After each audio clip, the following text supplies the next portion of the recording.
हो गया। चलिए Abhay Singh Yadav ji. 14/15। Sir answer laid on the floor. अध्यक्ष महोदय, मंत्री महोदय ने लिखित जवाब में कहा है कि इन्होंने मेरी जो प्रार्थना थी उसको स्वीकार किया है और उन्होंने इस बात को भी माना है कि लॉजिस्टिक हब के साथ इंडस्ट्रियल पार्क बनाना जरूरी है, एडवाइजेबल है।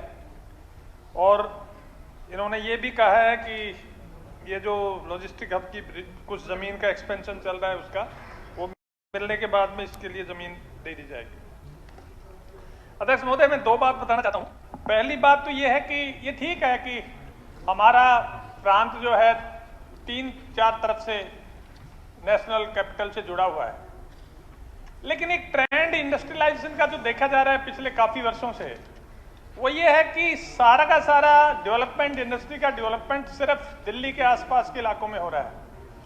अभय जी रिक्वेस्ट है सर, मैं एक जवाब सप्लीमेंट्री, मतलब ये एक्सप्लेनेशन की सप्लीमेंट्री पूछिए। क्या सप्लीमेंट्री पूछ रहा हूं सर। हाँ जी, हाँ जी। मैं ये कहता हूं कि एक जिन इलाकों में इंडस्ट्रियल विकास नहीं है उनके बारे में विशेष योजना सरकार की क्या है, एक तो ये पूछना चाहता हूं।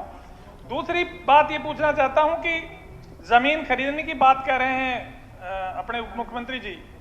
जमीन खरीदने की प्रक्रिया शुरू करें, जमीन मिल जाएगी, लेकिन मेरा निवेदन है कि धरती का कोई मोल नहीं होता। जमीन जब जमींदार की जाती है उसकी पीढ़ियां उसे कमा के खा के आती हैं, उसको जब सदा के लिए उससे वंचित करते हैं तो उसकी कीमत में लोभ नहीं होना चाहिए। जमीन कभी भी, खरीदी हुई जमीन कभी भी महंगी नहीं होती। आज महंगी लगती है, कल सस्ती हो जाती है। तो मेरा निवेदन है कि खुले दिल से इसमें वहां जमीन खरीदें और इसका एक्सपेंशन करें और वहां इंडस्ट्रियलाइजेशन की बहुत ग्रोथ के बड़े चांसेस हैं। हमारे से 20 किलोमीटर दूर बहरोड में और नीमराना में इंडस्ट्री डेवलप होगी जहां कुछ भी नहीं था, और आज हमारे यहाँ नेशनल हाईवे का नेटवर्क भी है, रेलवे का भी नेटवर्क है। तो इसलिए सरकार गंभीरता से इस पर विचार करे, यही मेरा निवेदन है। अध्यक्ष महोदय, माननीय सदस्य ने जो बात कही कि सारी डेवलपमेंट दिल्ली के आसपास हुई है, मैं डेफर करता हूं। हमारी सरकार के विजन के अंदर जो डेवलपमेंट हुई है वो हरियाणा के प्रत्येक कोने में हमने ले जाने का प्रयास किया है। खरखोदा जैसे एक कस्बे के अंदर मारुति को, सुजुकी को 900 एकड़ में स्थापित करना, उस पूरे एरिया को विकसित करने का हमारा प्रयास था। NSIDC के साथ जो ये लॉजिस्टिक हब की प्रक्रिया शुरू हुई, ये नांगल चौधरी जैसे रेतीले इलाके के अंदर एक नया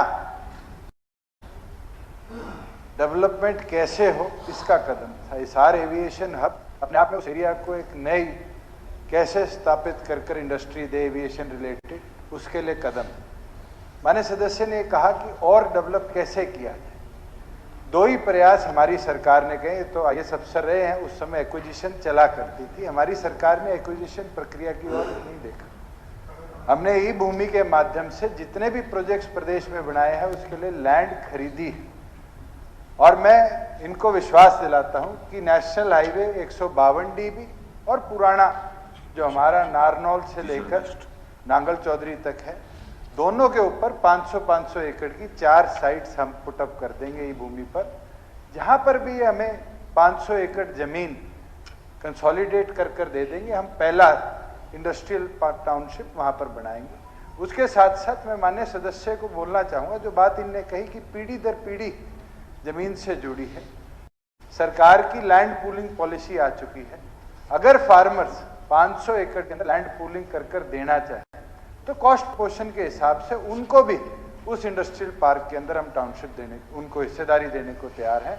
मुझे लगता है इससे बड़ी win win situation industrial area develop करने के लिए और फार्मर की जमीन में उसकी हिस्सेदारी जीवन भर बनी रहे, कोई भी हरियाणा प्रदेश में इतिहास में नहीं है।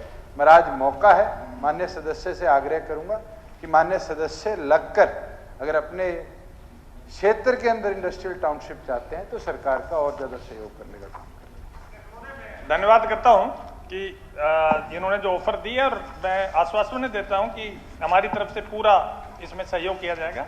और जहां तक विकास की बात है, मैंने ये नहीं कहा कि सरकार विकास एक दिल्ली के आसपास करे, मैंने कहा इंडस्ट्री का विकास दिल्ली के आसपास हो रहा है। और कंसंट्रेशन उसमें हो रहा है, उसका ज्यादा कंसंट्रेशन में ओवरबर्डन जब होता है तो उसकी दूसरी रिजल्टेंट प्रॉब्लम्स भी साथ आती हैं। तो मेरा निवेदन है कि जो पिछड़े क्षेत्र हैं उनमें विशेष इंडस्ट्रियल इंसेंटिव देकर वहां इंडस्ट्री की ग्रोथ सुनिश्चित की जाए। धन्यवाद। जय हिंद। Shri Aseem Goyal ji. Sir, question number 3।